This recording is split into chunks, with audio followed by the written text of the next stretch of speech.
about a variety of topics. Right? Some of them are going to be nervous, so I would like you to pay attention, not talk amongst yourselves, not use your phones and go on Facebook, etc., unless it's relevant to the conference or to the social media that we're working with. It's a marvellous opportunity to get to know the third years and the second years and the first years if you don't know each other already. And we're going to celebrate this with a live stream, which David had just told you about, through Snapchat, etc., etc. So let's do this properly. We've had the usual gremlins that always happen. I believe we've got some broken equipment, which means that I think Dave's been working, trying to stop the audio content of the live stream being muffled. So hopefully that should be nice and clear. We've also had one or two issues with the brochure, probably down to me trying to proofread on my phone while at the conference on Tuesday. But I want to thank Anna and Heather Notman particularly for spending the weekend sat on their lounge floor pasting bits of paper and photographs about and correcting stuff. But the correct version is there electronically on email. There's sort of emergency details as well, which I have to read. So we're not expecting a fire drill, so if the bell goes off, it's a fire. And if that happens, then evacuation stairwells are located by the toilets, not the central stairs that you came up. Go down all those side stairwells, out of the building, and the assembly area is out at the side of the John Lennon Art and Design Building on Brownlow Hill, which I think is that away. Am I right, Jan? Yes. So Jan is here all the time. She knows where to go in the case of emergency. So you could just follow Jan. I don't think I've got anything dramatically different to say than that, apart from to say we've got two speakers, then a break. There will be coffee and bickies up in a room on the left-hand side, if you go up there. We've got a lunch break for an hour. I expect people to leave quietly. I expect people to come back on time. I don't expect people to bring food back into the place. And be very careful what you do with food. We don't want food around in the carpets or in the seats, etc., etc. Please remove them all, take them away and dispose of them nice and cleanly. So LGMU will be pleased to have us back next year. Like I say, it's a celebration. So the first person to commence the celebration, and I'm not going to pronounce his surname because I've never been able to, but I'll introduce Tom Hendrick.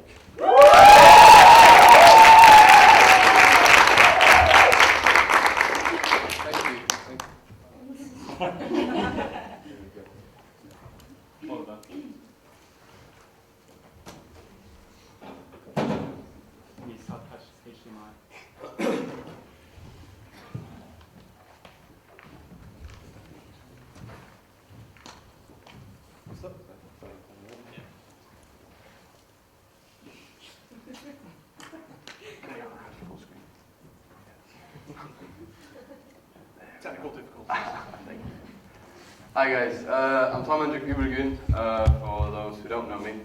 My Twitter handle is there, you can tweet me there under Mr. Tom Hendricks. I'll get back to you after this. I'm going to talk to you about the opportunities that artists have in this day and age that lie outside of the natural or traditional record label model. Before I started my research, I came across a very interesting quote which I thought could be very well connected to the music industry like it is today, and it goes like this. Uber, the world's largest taxi company, owns no vehicles. Facebook, the world's most popular media owner, creates no content. Airbnb, the world's largest accommodation provider, owns no real estate. Label services, the record labels of the future, own no copyright. Just have a quick look at the running order for today. So I'm going to give you a little overview of the record industry in 2017. Have a look at independent artists and recent success stories. I'll tell you a little bit about label services and what it is they actually do. And I'm going to tell you what people refer to as next generation labels. And I hope to tie all of that up nice and tight for you guys to understand what I'm actually talking about. The record industry in 2017. So the record industry has been growing over the years, and if we have a look at the numbers, we can see it's been growing 5.9% since the last year. However, what's key here is to see that the digital market has now taken the complete half, so full 50% of it. With that, 17.7% grew in digital, and streaming made a huge jump to 60.4%. Smaller revenue streams like sync or performing rights have also made a little jump, and it's really only physical revenue and download revenue that went down. Obviously that connects again with the massive growth of streaming. However, if we do look at the segments of revenue, we see that physical is still having a solid 34%, which is lovely for all vinyl lovers, etc. Performing rights and sync grew. They did a little jump to 14 and 2%, but the big boy of the whole pie is the digital market, taking 50%. So we've just seen that streaming grew massively, and I'm not going to stand here and tell you something you already know, that streaming is just going to keep on growing and growing and growing. It's going to take over the world one day. But what we have to acknowledge is that it's been the biggest jump it has made yet, with 60.4%. And it's not just about streaming, it's about the whole globalization that streaming brings with it. So streams in Korea and in South Africa, where streaming grew 334% last year, that's new revenue for artists that didn't exist before. In Latin America, 50% of their complete market is already streaming only. Not only is it revenue in those markets, it's also an understanding of those territories for artists and their managers. So if you can look at your streaming stats and you see you have a fan base somewhere in Chile, you know that you can push your merchandise to Chile, you know that you can go tour in Chile. It's also been discussed a lot about how Spotify and Apple are not paying their artists enough royalties. I'm not going to really go into that much, but let's just have a quick look how much it really takes for an artist to make $1. So we see Apple is the most generous for an artist, having to reach around 70 plays to make $1. Spotify, if you stream through a Spotify free account, however, it can take up to almost 600 streams for that artist to actually see some money coming towards him. Those royalties then are not only shared between the artist and the streaming company, but more importantly with the label and publisher. And that's where it gets tricky, because we can see it, look at this blue bar here. I know they're all a bit blue, but this one here I'm talking about, that is what's going to the person that owns the master. So for artists that's signed to a label, that's the money going to the label. And with most artists signed to a label, they're mostly on a roughly between 15 to 20% split with their label. So we're looking at 15 to 20% off of that actually landing in the bank account of the artist. And that's where a lot of artists have said, kind of like, hold up, I don't want to play that game. I'm already giving cuts of my merch, from my touring income, from everything I'm generating to my label. Why do I have to give like that small amount of income that I'm getting through streaming to my label as well? If I can just take my music and go to the DSPs, to Spotify, etc. myself, and get the whole pie, which would be that bar. And that's how a whole new wave of independent artists kind of like emerged. Sorry. So like the grime artist JME says on his Twitter account, no label, no PR, no publisher, no manager, no PA, no stylist. Artists started to embrace the whole development of new digital opportunities to their own advantage, to start doing things their own way, to have full creative control, and most importantly, have full ownership of their music. We haven't really seen that ethos being around since the 90s punk rock wave. Do we all know these three gentlemen and the lovely young lady behind me? Yeah. Yeah? Cool. Do you know what all of them have in common? Sorry? They're not signed to record labels. Yes, exactly. None of them are signed to a record label at the moment, yet they've all achieved massive success. Chance the Rapper, for example, just won 3 Grammys, and he's the first artist to win a Grammy for a stream-only album. Frank Ocean, on the bottom right, he just released his album Blonde independently, making it the 3rd biggest sales start of 2016, selling 276,000 units. Only Beyonce's Lemonade and Drake's View sold more than that year. Or we've got Ray Black on the top right, who released her first mixtape, her first singles all independently, and which brought her to win the BBC Soundpoll 2017, making her the first independent artist to actually win that award. And we've got Tom Misch on the bottom left. He sold out US tours, UK tours, and all of the back of an EP and a collaborative mixtape. So all 4 of those guys and girl, all of them are independent, yet they all follow a different model of being independent. So Chance, for example, he distributes all of his music himself, mainly through SoundCloud. However, for his most recent album, he did partner with Apple. Frank Ocean, he just left Universal Def Jam to set up his own independent label and released his most recent album, Blonde, together with Apple, just like Chance. Tom Misch, he started to release music through Cobalt's digital distributor, AWOL, who then said, wow, that guy has major success, signed him to their label services, now he's going to release his debut album through Cobalt label services. And Ray Black, same like Tom, she started to release her music through label services with Cobalt, and that brought her the success that she's having at the moment. So as we can see, the whole approach, the whole mentality behind those artists is a lot different than the DIY approach that we had in the 90s. It's a lot more collaborative. Those artists are embracing new business models and new technologies, and are really like building a team around them. As Chance said in his own words, I don't mean to do by yourself, like literally, like I'm doing everything. You can bring on your friends and professionals that you know and build a business where you're the upper management, where you're the creative and you're the last decision maker, and you don't ever have to feel compromised. But when you sign to a label, you get a boss, and that's messed up to me. Why should you have a boss? I completely agree. Just, a little slip here.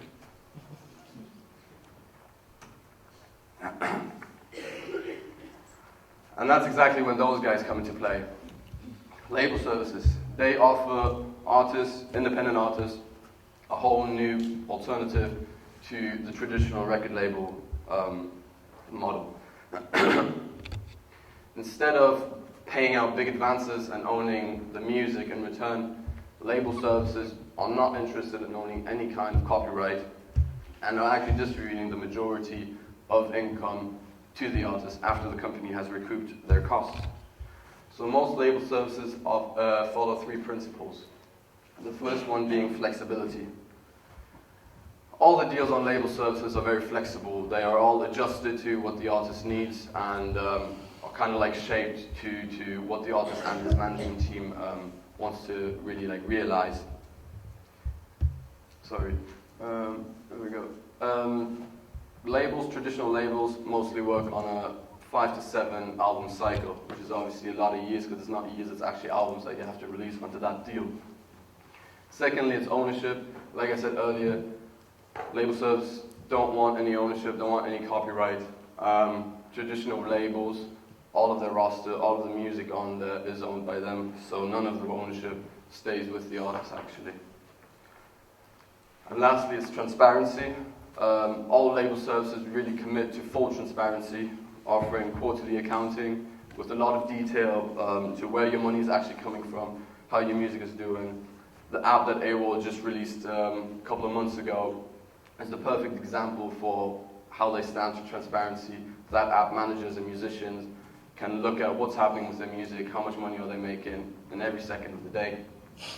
Again, traditional labels, they are more working on like a semi-annual accounting, and you've got very limited detail to where your money is actually coming from. So new label service companies have been like jumping all over the place, coming all over. Originally, most of those companies were tech companies or digital distributors like Believe Digital or Cobalt, for example. Cobalt is probably the most high-profile label service at the moment. They've launched their label service in 2012 with the aim to create a music industry for the future built on technology, transparency, and trust. Most label services work on a 75 to 80% split for the artist and 20 to 25% going to the company itself. Again, in comparison, a traditional record label deal, an artist would be looking at a 15 to 20% royalty share. What label services do is they offer a marketing advance, which is basically cash for the artist to build up a campaign of PR, radio, and whatnot behind their release. That marketing advance is then recouped through future streaming income.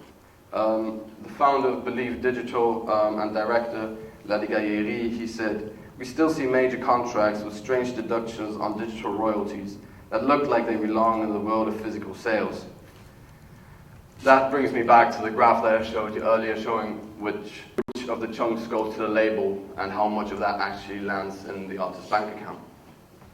However, how viable is this whole label service model for emerging artists? The marketing fund does not cover any kind of living costs, so it's literally just there for marketing. So artists will have to start building a healthy cash flow through touring, through selling merch, until they recoup their marketing costs, and they would be getting their big royalty share once the company has recouped. This might cost a lot more in the early stages, but it would really pay out for the artist due to those artist-friendly royalty shares. In the digital age where artists can market themselves mainly for free through Facebook, Twitter, Instagram, and whatnot, label services really do make sense because what they do is they're experts in technology. Examples, again, for artists that broke through label services is Tom Misch, or Ray Black, or even Georgia Smith, just to name a few. However, major labels didn't notice that they're kind of like missing out on the party and started to create their own label service divisions just to not miss out on top earning acts who don't want to be tied into a long record deal anymore. So Sony started to set up their own label service division in the distributor Red. Universal launched Caroline, their label services unit, in 2013, and Warner's ADA is offering similar deals since 2012, since working with Macklemore, and I'm now working with artists like Stormzy, for example. A couple of months ago, Sony bought Essential Music and Marketing, which is part of Cooking Vinyl. When that happened, it was a huge proof in the industry that independent label service companies like these guys are actually a big threat to major labels, because major labels started to buy these guys out. But just as major labels started to get a hand on the label service marketplace, streaming services came along and offered artists a whole new range of a non-label kind of path. And that's what a lot of people like to refer to as next generation labels. So Apple Music, they joined the label services game last year when they started to work on a couple of exclusive releases with a couple of artists. Those Apple exclusives were a win-win situation for both parties because they gave Apple the upper hand in the streaming wars with Tidal or Spotify and the other DSPs. This guy, Chance, again, he released his most recent album, The Coloring Book, through Apple. And he says that he really believes that artists can profit a lot of those streaming wars as long as they have full ownership of the music. So Chance got $500,000 advance payment for that record, which is still not as much as an artist of his profile would probably get signed to a major label. Apple did one commercial for the record, and in return received the album exclusively for 2 weeks. After those 2 weeks, the album was streamable for free on SoundCloud and all other platforms. However, Chance did have to face a lot of criticism for taking this deal in regards to his independent status. He, however, argued that he came across the opportunity to pick up some good cash and work with some good people and still keep his full integrity. And at the end of the day, all he wants to do is stay transparent. You can also say that with all of those platforms fighting for the next big exclusive deal, that Apple might needed the coloring book more than Chance really needed Apple in that situation. This gentleman right here, he was in the media quite a bit as well last year, and that was not just because he finally released an album after 4 years, but more because how that release went down. So, as many of you probably know, Frank released a visual album called Endless, which released him out of his record deal with Def Jam Universal. And a day later, he then released his actual album, Blonde, through his new independent label, Boys Don't Cry. He partnered, just like Chance, with Apple for that release. He describes his reason for leaving Universal that he didn't feel that he was getting the share of profit that he's owed because he, at the end of the day, is the one who's responsible for what makes him successful. And that statement and Frank going independent is just showing the whole trend of how artists in the industry are realizing that they want to have control over their destiny and they want to have creative control at the end of the day. It definitely worked out for him, because if we look at his royalty share with Def Jam, he was on a 14% royalty split, which is quite standard, like I said, for a big earning act like Frank. 14% is quite alright. And royalty share with Apple, however, was 17%. So you can imagine like the difference of income he was looking at there. He made, after his costs, he made $1 million of profit in the first week. With Def Jam, it would have obviously been a lot less, and that money that he would have gotten would have had to go back to pay off his advance.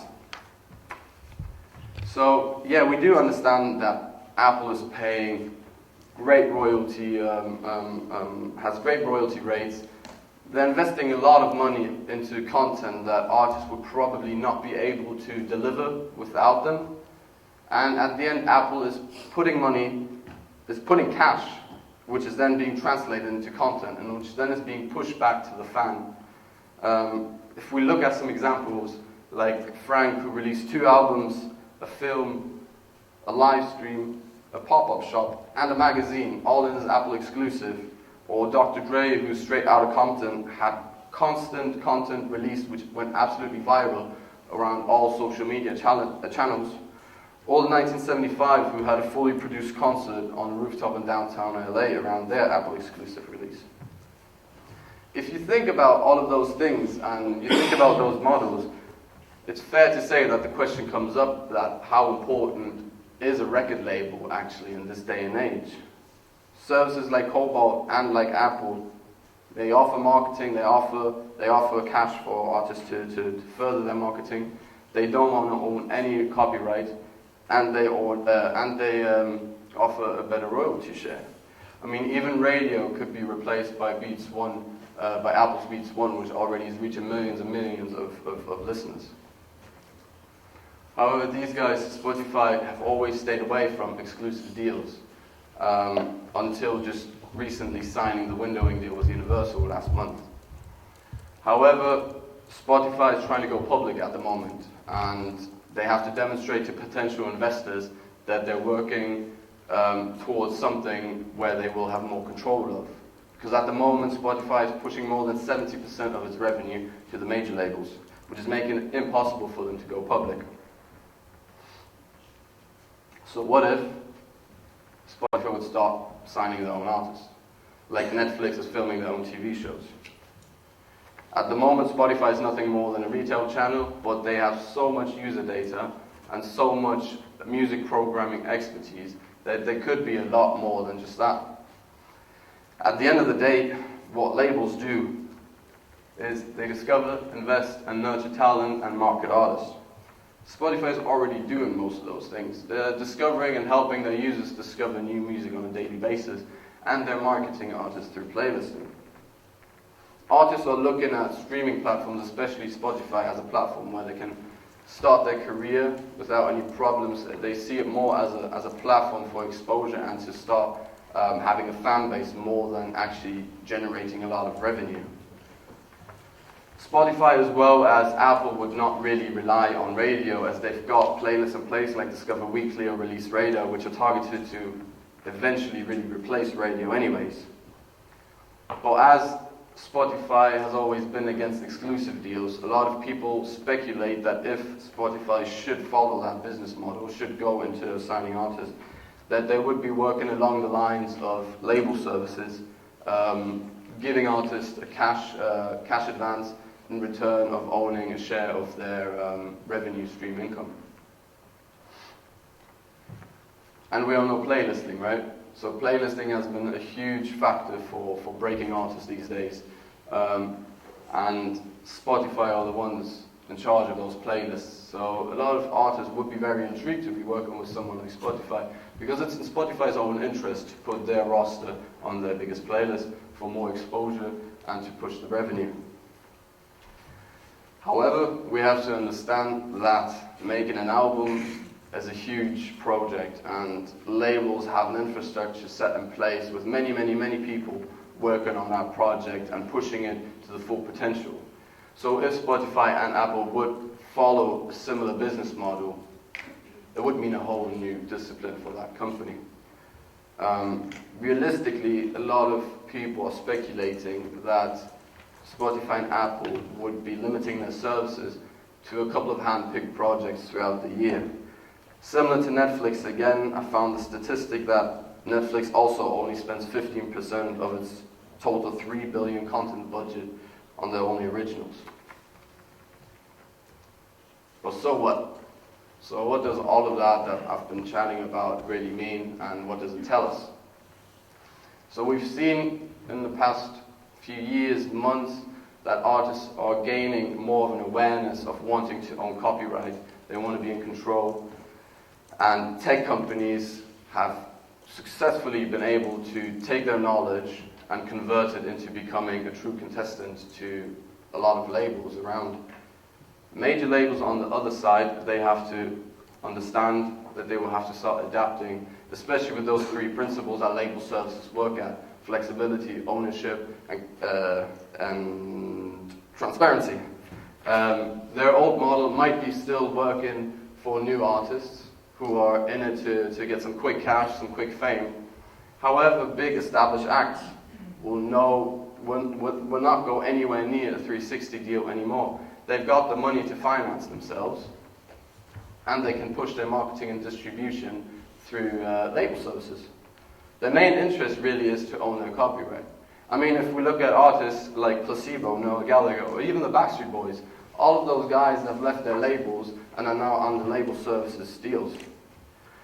For new independent artists, however, it means to understand that it's not only about being a musician or being an artist, it's also about putting on a business mind.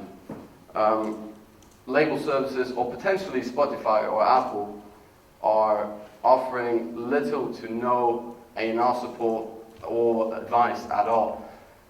So if you're a band, or if an established band who has a sound that they've been playing for years and they're established and they're set in stone the way they are, label services is the perfect model for them because they don't need all of that. However, if you're an emerging band and you haven't really reached your full potential yet and you don't even know what's really out there for you, an infrastructure like a label and a whole A&R team, a marketing department would be the perfect environment for you to push you to that next level. And that's something that not only artists have to understand, but especially managers, because artists get blinded by the limelight and by a lot of things.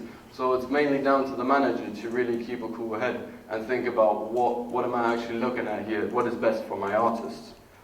Back to the internet, we all thought a couple of years ago that the internet is going to start replacing the gatekeepers of music like labels are.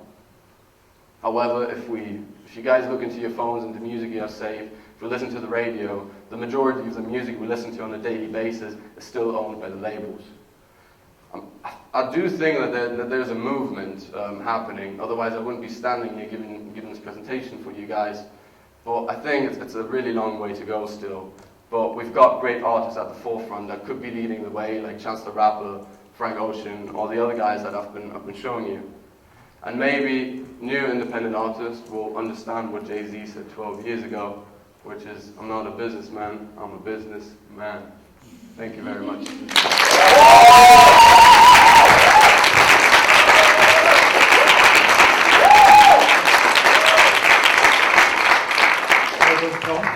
great introduction to the conference. Questions? I believe you've got some. Do I? One at a time. So, like, I kind of wonder, like, what is in it for? So I can understand what's in it for the major labels offering record services because they want to get in the game, like get their foot in the door. But for the smaller companies that kind of pioneer these kind of label services things, are they philanthropic or are they doing it to? Because obviously they're not making as much money out there as the label deals. What is it in it? What is in it for those kind of? For those guys, it's really label services. Like I said, they come from being tech companies or digital distributors. So their main revenue is still coming from those from that activity. However, for Cobalt, for example, if you as an emerging artist, Tom Michigan is the perfect example for that. Cobalt sees an artist releasing music through AWOL, they're digital distributors, so they're not putting any money there, but they're making a bit of money there, right? And then if that artist is kind of like slowly but surely building up a profile, they can see, all right, now we can put a bit of money there, see how it goes. It's really they're not making a lot of money, but they're in it for the long run at the end of the day. And on like small EP releases or single releases with emerging artists, Cobalt or Believe would not make a lot of money off of that. But what they're trying to do is build those artists in their environment, and then at the end of the day land there where they're at with Tom Misch right now, who's going to be releasing a debut album, which is going to be absolutely massive because it's going to be a global release. And off of that, they obviously, and that's again going back to flexibility, where they will change their deals around. Not saying they will change their royalty rates, because that would be the whole would be messing up the whole model. But obviously, there's a lot more money in them for them on the long run, if you know what I mean. And with artists like Ray Black as well, she's been chased by Atlantic for the past 6 months now, and Cobalt is not backing down, you know, because they're saying we're not here to develop artists and then pass them on, you know. They have the money sitting there to compete with majors now and say to Ray, hey, see, we have this much money and you're going to make that much money with us, with these guys, you're going to get this chunk of money and then you try to pay that off.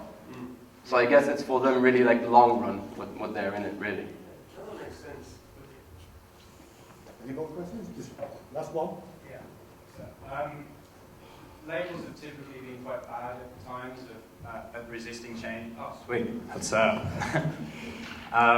anyway, so labels have been quite bad at resisting change in the past, like the way they dealt with Napster and iTunes. Like, do you reckon they're going to see the light and get on board with this, or are they going to fight this until they eventually kill themselves? You mean with streaming or with label services? Just the major labels, because it's change. Like streaming's change, and how's the current industry, the major labels reacting to this change? I think, well, in terms of label services, as I said, every major has their own label services in place now, and as we can see, Sony is already starting to buy up indie label services. So I think that's their way of adapting to it, really. I think in terms of streaming and that whole market that's there, we could just see, like, last month, Universal signing windowing deal with Spotify, meaning as much as Spotify and Universal will work jointly on selected projects of Universal artists across Spotify. Basically, kind of like sugarcoating exclusive releases, really. So I think that's the way of labels. They know they have to adapt because I think streaming is not going to go anywhere, and neither is label services. Thank you very much.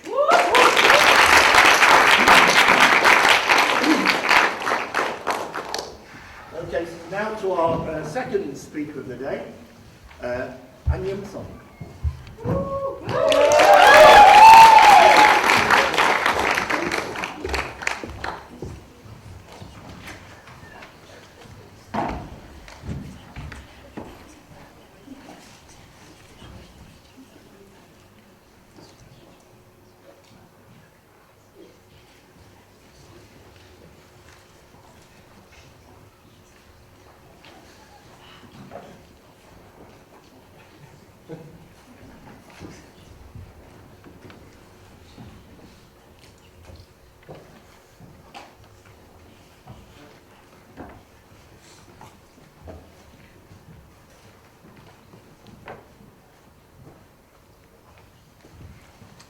everybody. My name's Anaya Masson, for those of you who don't know me. If you'd like to tweet me, my Twitter handle is on the screen. Just to start off, I wanted to ask everyone a question, and if you have an answer, just raise your hand. Just want to know what words you associate with reality TV. Yeah? Untalented, okay. Fakeness, okay. Botox, okay. Instant celebrities. Parties, okay, very good. It's really interesting, all those answers. And it's quite interesting that mental health didn't come up there, just because there's such a social and political push against like mental health at the moment. So it's really interesting that it's still going unnoticed in large parts of society. So today I'm going to talk to you about the producers and managers' role when their clients have mental health problems in the reality TV industry. Since writing the abstract, I wanted to take a slightly different turn on this by looking at TV bosses and producers in particular and the welfare of their clients. However, it still will cross over with managers. So, what is mental health? So the definition in the dictionary are a condition which causes serious disorders in a person's behaviour or thinking. And examples of this are anxiety, depression, eating disorders and addiction. Even the world of celebrities is affected by mental health. And as I'm speaking to you, on the screen behind me will be some testimonies of TV stars surrounding their mental health.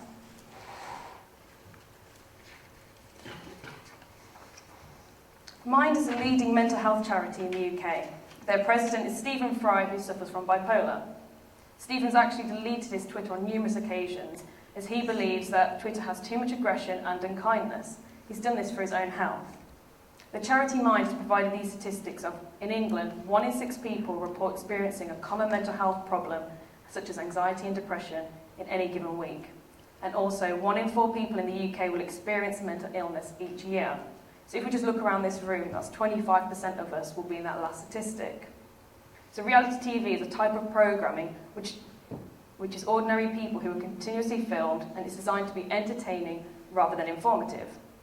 Ellis Cashmore is a professor of culture and media, and he believes that reality TV takes people who are ignorant, dishonest, or come from a low socioeconomic background, and it makes them praiseworthy. It's safe to say that most of the time, these people are selected based on what they look like and their personality, and sometimes, depending on the show, their talent. They do not need to be trained in any way, and they are encouraged to be themselves. It's a fast track to being famed. They are famous just for being recognised. Reality TV makes it possible for someone to work in a supermarket one week and then nationally famous the next. These shows allow the viewer to enjoy guilt-free peeping on people's lives, and it gives them the power over those they are peeping at. People often share their own opinions on reality TV stars through social media. On a daily basis, these people have to face abuse from strangers. As mentioned earlier, many people will experience mental illness. However, should this prevent an individual from taking part in a show? Should people be protected from reality TV? Or is it morally wrong to discriminate someone because they have a mental illness?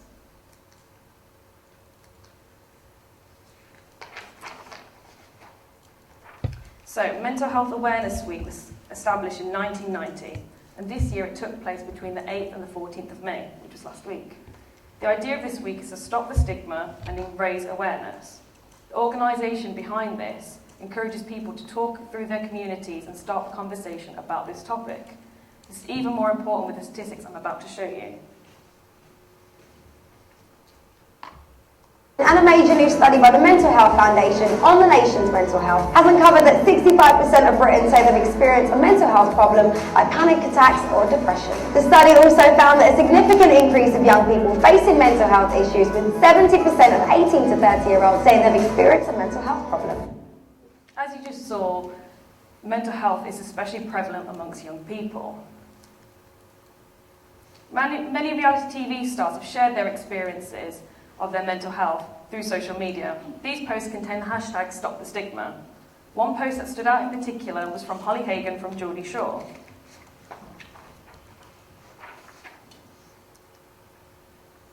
She posted this photo last week with cast member Charlotte. Holly speaks about her battle with anxiety. She says that in this photo she looks like she's having a lot of fun, but the reality of it is that 5 minutes before she was suffering from a severe panic attack. She says that purely by looking at this photo, no one would have ever known. In the comment, one part in particular caught my eye. It says, "Of course, once that was over, I had to work, put on a brave face, and pretend that it never happened." Is this what a manager should do? Should we encourage our clients to get back on the horse and put on a brave face? Or should we stop our clients from participating?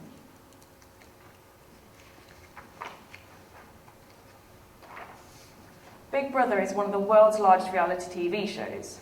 The idea of the programme comes from Orson Welles' novel 1984. The premise of the programme is for contestants to live together in a house that is being watched by the public 24 hours of the day. To occupy their time, contestants take part in tasks. These can win immunity from the public vote or win a budget for their food. Everyday items become a luxury to these people. They are overseen by a character called Big Brother. They never get to see him, but they always hear him. On one hand, this environment can be very volatile due to the fact contestants are completely unaware of the day and time. They are also not allowed to contact the outside world, which includes all loved ones. They are unaware of all news events, which includes major ones or otherwise. Amongst these conditions, contestants are not told who they're going to live with, and during filming, they have to manage challenging environments caused by other people's behaviour. After all of this, they are still being judged by the nation. It's clear that these factors could further impact on one's mental health. Of course, the producers of Big Brother are aware of these issues. Therefore, they employ special psychiatrists to be on standby 24 hours of the day if contestants need to speak to them. Under regulatory broadcasting code, Ofcom would not allow Big Brother to air without them. According to Batty, a Big Brother psychiatrist's role is to hold the interest and welfare of those in receipt of their services. This shows Big Brother are taking steps to appropriately manage their contestants. According to the NHS, addiction is classified as a mental illness. It's a condition of being addicted to a particular substance or activity. Many reality TV stars suffer from addiction. An example of this is Darren Day. He went into the Big Brother house as a recovering alcoholic. His addictions are well publicised, yet he was surrounded by alcohol the whole time in the house. Was there a duty of care for Darren? And what if he'd relapsed in the house? Would the producers intervene, or would it have been seen as good TV? Another case is of Nikki Graham. She's known for her tantrums in the Big Brother house. If you're not too familiar with her, here's a little recap of who she is. Been on Big Brother 3 times, and I'm probably most remembered for my temper tantrums.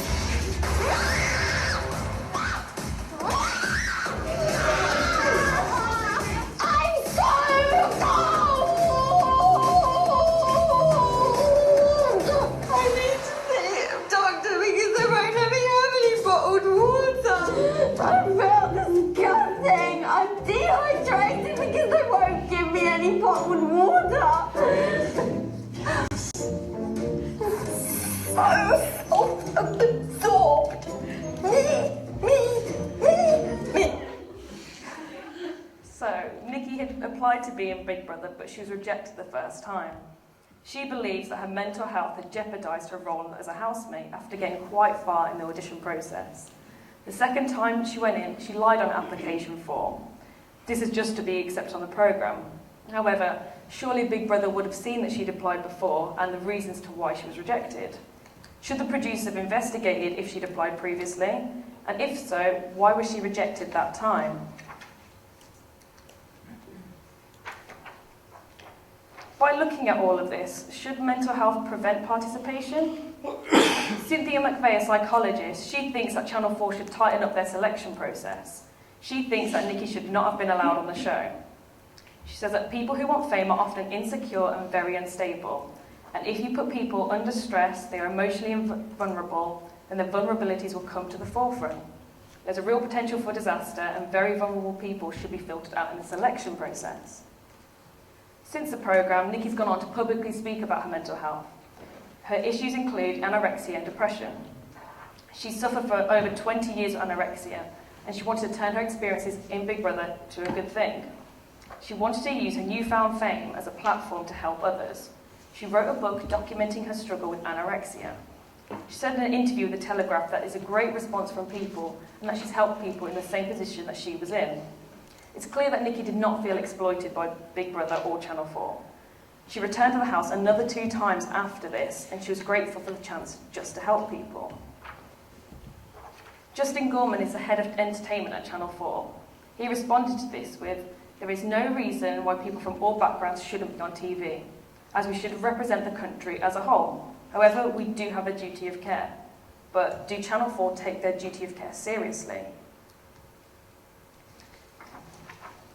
Here is an example of why Big Brother employs psychiatrists. You can't say a word. Nothing. David's dead. No, he's not. You can't do that. What the is that? They told me that David is dead. Yes. David. Yes. She said he just died, and I can't hold this in by myself. No. Where's David? Where's David? Angie's just said that David just died. What? So just to clarify in this video, Tiffany was told that David had died. However, unknown to her, it was David Bowie who had died, but she believed it was David Guest, one of her housemates. So Big Brother did nothing to intervene here, even though it's clear Tiffany had misinterpreted the information. Big Brother also did nothing to stop her from telling the other housemates. This is obviously quite a distressing time for the housemates, yet Big Brother allows this to happen to create entertaining TV. So how far should the producers go to create compelling entertainment?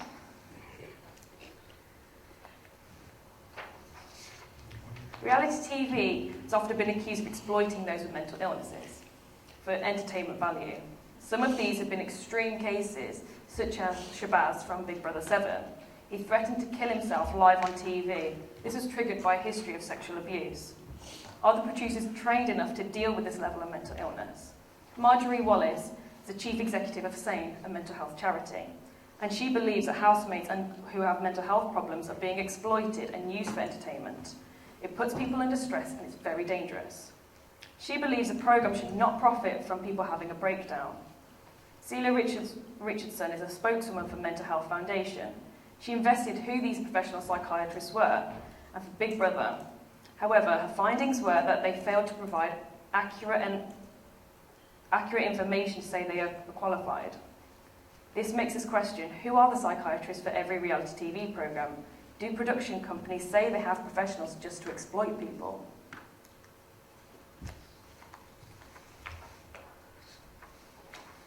The charities Mind and Rethink launched an anti-stigma campaign called Time to Change. They asked TV bosses if people with mental illnesses should partake in reality TV shows. The Only Way is Essex stars Lucy and Fern. They believe that people should not be discriminated against if they have a mental health problem. And they compare it to any normal day job. They say that it would not happen in the workplace.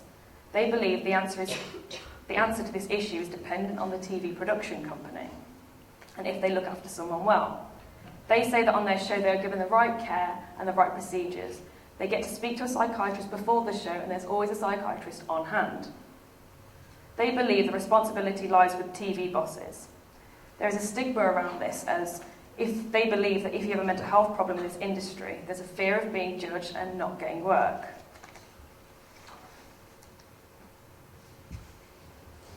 So, should people be protected from reality TV? Shalina Johnson is another case. She was on The X Factor. She got through to judges' houses, which is quite far in the process. However, she was dropped from the show as bosses told her she was not fit to participate. She has bipolar and depression, and she was completely honest with her mental health problems when she filled in her application form. She believes that she was the one who should have made that call and not the producers. She was told that her mental health problems were terrible, and she comments saying that the way she was treated could have even made her problems worse, and they did not take that into consideration. So, who should make this decision? According to Emma, who's a representative of the Time to Change campaign, she believes that everyone should be allowed to make their own decisions as long as producers act responsibly and with care. And Jim Sayer from Maverick TV, producers of shows like Embarrassing Bodies, The Model Agency, Kids with Tourette's, he says the issue is around exploitation. We wouldn't want to discriminate, but safety is key. We take our duty of care very seriously.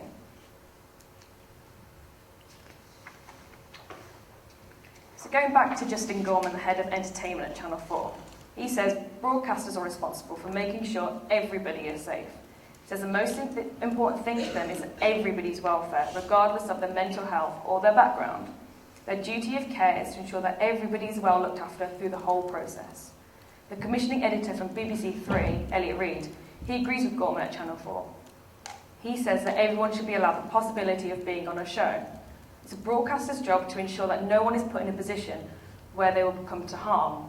They do this by involving many different people in the selection process. This includes family and friends, employers, doctors.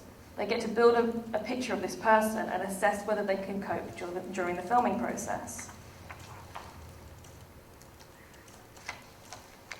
So going back to the beginning of this presentation, we found out that 1 in 4 of us can be affected by mental health each year. Therefore, there should be people in that statistic on TV so everybody feels they're represented. Elliot Reid believes by representing a wide spectrum of people, we're paving the way forward, and he believes that it will benefit everybody involved. Time to Change, they host a series of events for people in the industry. These events encourage debates, recommendations, and best practice when it comes to mental health in the media. So there's clearly a fine line between this, as bosses could either discriminate someone or exploit someone. To conclude, we've discovered the responsibility does lie with the TV bosses. More events like the Time to Change ones need to happen in order for people to share their experiences in this industry. Each production company and TV channel should have a duty of care, and they should follow procedures just like Elliot Reid from the BBC. I also agree with Emma, the representative from Time to Change, as she believes individuals should be able to make their own say and feel if they want to participate or not. The key thing is to make sure that everybody in TV gets looked after, whether they suffer from mental illness or not. But is it a serious concern for TV bosses, or is it just good TV? Thank you very much.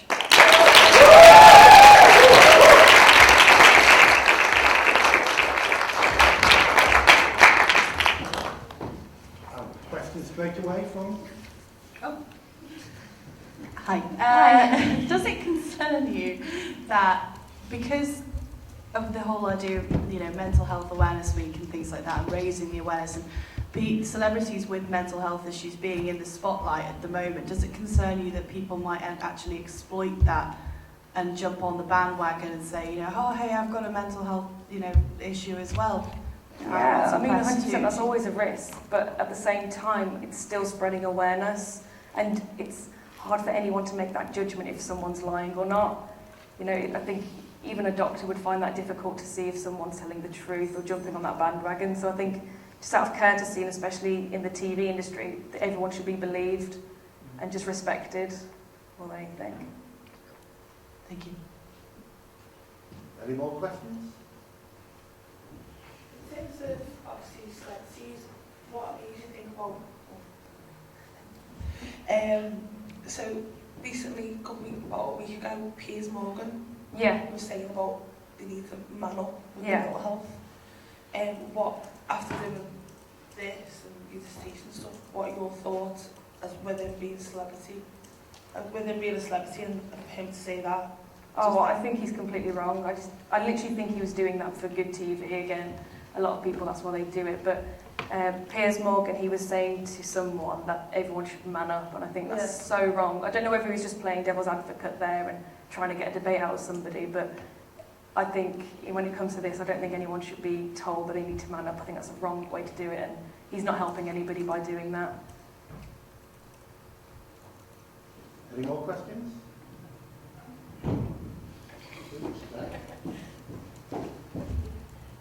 Hi. So I get more than anyone about mental health.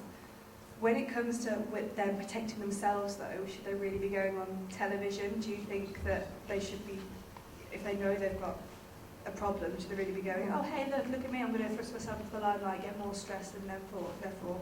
Yeah, no, that's a really good point, actually. But I think sometimes it actually helps the individual. Like Nikki Graham, for example, she used her experiences to help other people. I do understand what you're saying, but if someone does feel that way, they probably wouldn't even try and participate. So I think that's my thinking behind it, and I don't think TV bosses should be telling people you're not fit enough to participate unless it was very, very serious and they agreed. That makes sense. Thank you very much.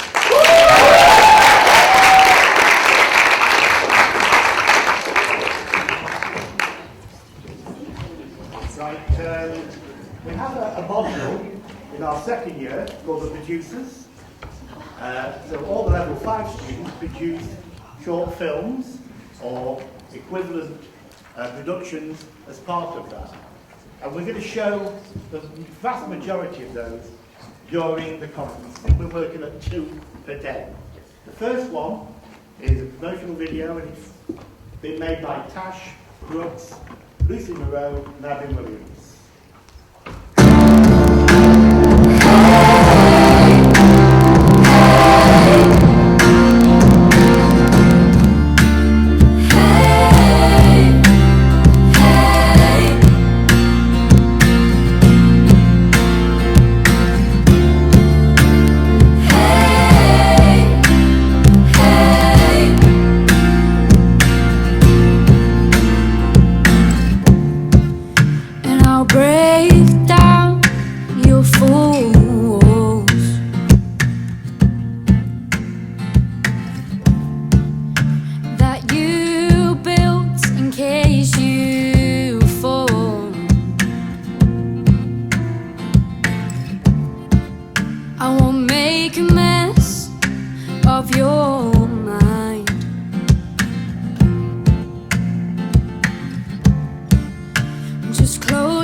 Sun goes down,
If everybody can be back here just before 11:30, we'll continue.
Guests here, a few old faces, familiar people we'll be seeing next year. Hi, Dagny.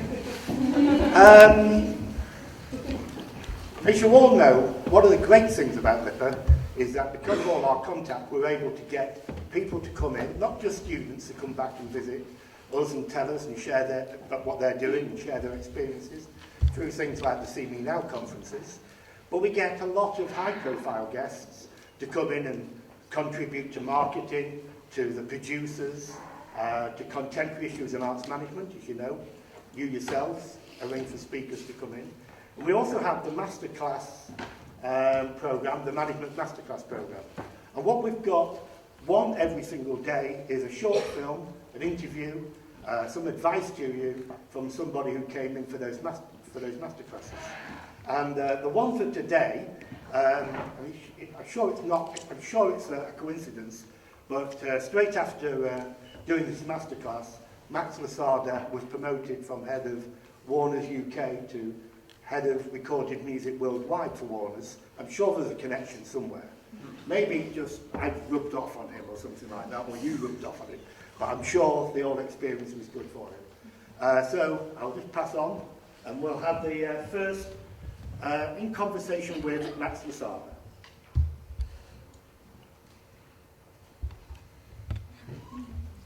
You don't need to do that for videos.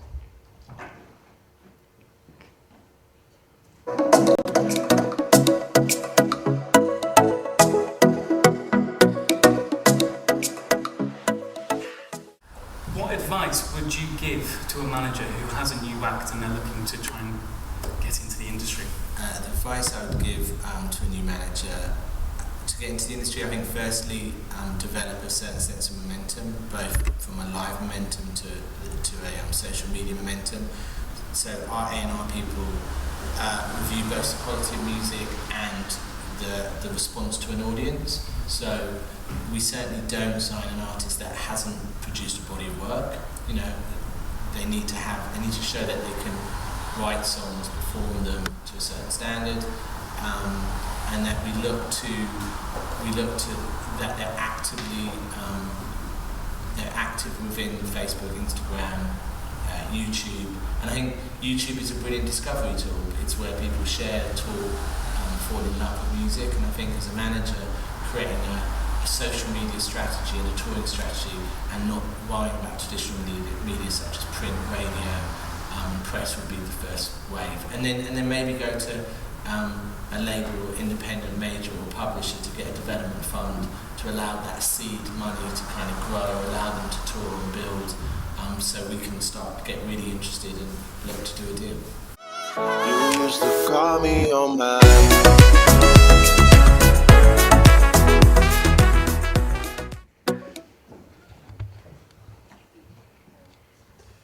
Don't be giggling about all of them. But there's an exam upstairs. That's Right. Well, we shouldn't have exams when we have conferences. Oh no, tell me. Or we shouldn't have conferences when they have exams. I'm not sure which way round it should be. Touche. Yes. Okay. While he giggles about the exam upstairs, let me introduce our next speaker. I'm pleased to welcome Marianne Bain.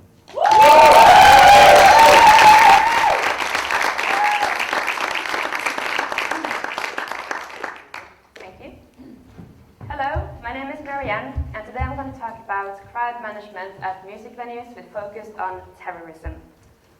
I will talk briefly about the live music industry, crowd management, security, and address how we as managers can sustain safe music venues. My Twitter handle is Maris, and I'll be answering questions at the end. I'll also be around today and for the rest of the week, and if anybody wants to know anything more about crowd management, I have several books and journals to recommend. The live music industry. For decades, crowds have gathered at venues to enjoy live entertainment. In 2015, a total of 24 million attended live music gigs in the UK. This is an increase of 37% since 2012. The increase of attendance at live music gigs have also caused an increase in the gross value added contribution, which as you can see also has increased from 2012 to 2015. Unfortunately, there has also been an increase in terrorist attacks that's happened over the last couple of years. It is important to highlight that this presentation will not characterize historical roots or typologies of terrorism, different profiles of a terrorist, recruitment, training, beliefs and images, nor piracy of air and sea. It will focus on terrorism as a whole, an act of violence perpetrated against innocent people whose reaction, against innocent people, and reflect upon how it is a potential threat at music venues today. Although the broader definition of terrorism can be discussed, Syndicom states, terrorism is an act comprised of at least 4 crucial elements. 1, it is an act of violence. 2, it has a political motive or goal. 3, it is perpetrated against it. 4, it is staged to be played before an audience whose reaction of fear and terror is the desired result. There have been terrorist attacks in St. Petersburg, Damascus, Mexico City, Nice, London, Stockholm, and several other major cities within the last year. However, 2 incidents are especially relevant for the music industry. On Friday, 13th of November 2015, Paris was attacked by terrorists, resulting in 130 deaths and over 350 injuries. Among 3 suicide bombs, shootings at cafes and restaurants, Bataclan Theatre, the music venue, was attacked while the American band Eagles of Death Metal were playing to an audience of approximately 1,500 people. The attackers held between 60 and 100 people from the audience in hostage, which of 89 died. On Wednesday, 1st of January 2017, Istanbul was attacked by terrorists, resulting in 89 deaths and 70 injuries. Hundreds were celebrating the New Year Eve in the nightclub Reina when a mass shooting occurred. Now, in order to manage crowds safely, a venue manager will need to implement crowd management structure and strategies. Crowd management includes all measures taken in the normal process of facilitating the movement and enjoyment of people. It includes general planning, emergency planning, risk assessments, putting precautions in place, communication, monitoring crowds, and reviewing the event. Within general planning is calculating the expected number of visitor and type of visitor. This can be checked through ticket sales and attendance on previous occasions. A venue manager will also need to find out the maximum venue capacity. This can be calculated with reference to the time it takes to get into a venue, the time it takes to get out of the venue, and the time it takes to evacuate the crowd. It is likely that each factor will show a different figure, and the safe capacity is the lowest of the 3. Emergency planning is managing crowds safely in the event of an emergency. The emergency plan is highly important as it can involve moving large-scale crowds of people. Escape routes must be clearly planned in advance, and the venue must have a sufficient amount of emergency exits. Risk assessments includes identifying hazards which could affect the crowd's safety. So in this case, what is the risk of terrorism? What is the risk of bombs? And what is the risk of queuing people outside the venue? Unfortunately, there's been incidents lately where trucks have driven into mass crowds on roads. Putting precautions in place means addressing the potential hazards from the risk assessment. So, for instance, how can venue manager prevent bombs? And are there alternative routes for queuing people that avoid big roads? Furthermore, venue managers will need to decide how to communicate with the crowds. If implementing the use of a PA system, the venue manager is advised to make sure it has access to an alternative source in case the main electricity source fails. If use of coded messages between stewards, the use of coded messages between the stewards should be decided prior to the event. Good communication with police, both prior to and during the event, should be procedure. When it comes to monitoring the crowds, stewards should not only be looking for drug dealers or drunk people. They should look out for anyone that looks suspicious. Maybe a person is acting completely out of space or wearing too much clothing, and therefore a possible terrorist threat. Finally, in case of an incident, what went wrong? Reviewing events can help prevent future incidents, and knowledge should be shared.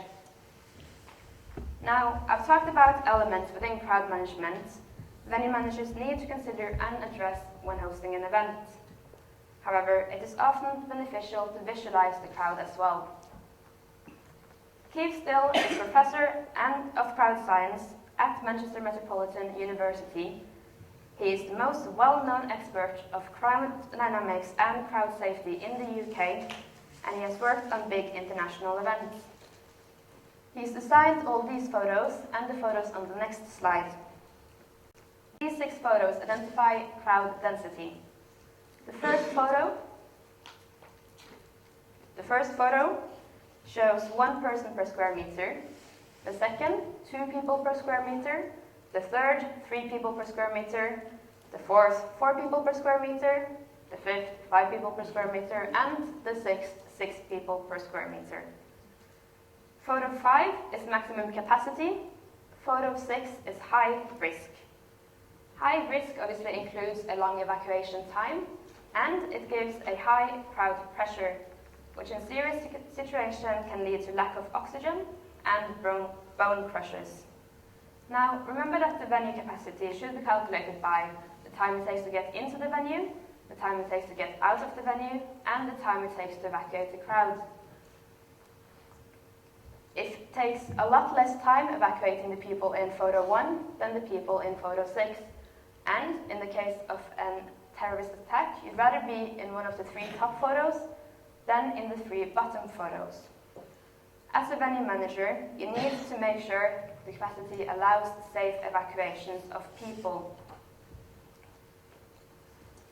The photo below illustrates people entering a venue. It enables venue managers' ability to anticipate a queuing system. It also enables the venue manager's ability to calculate the time rate for a crowd when entering a venue. The 2 videos show people standing in seated areas, which is quite likely to happen at pop or rock gigs, especially if your favorite song is being played. The first film shows a low-risk crowd collapse, and the second film shows a high-risk crowd collapse. Although this is a relatively extreme modeling tool, it helps assess the dynamics and risk of crowd collapses.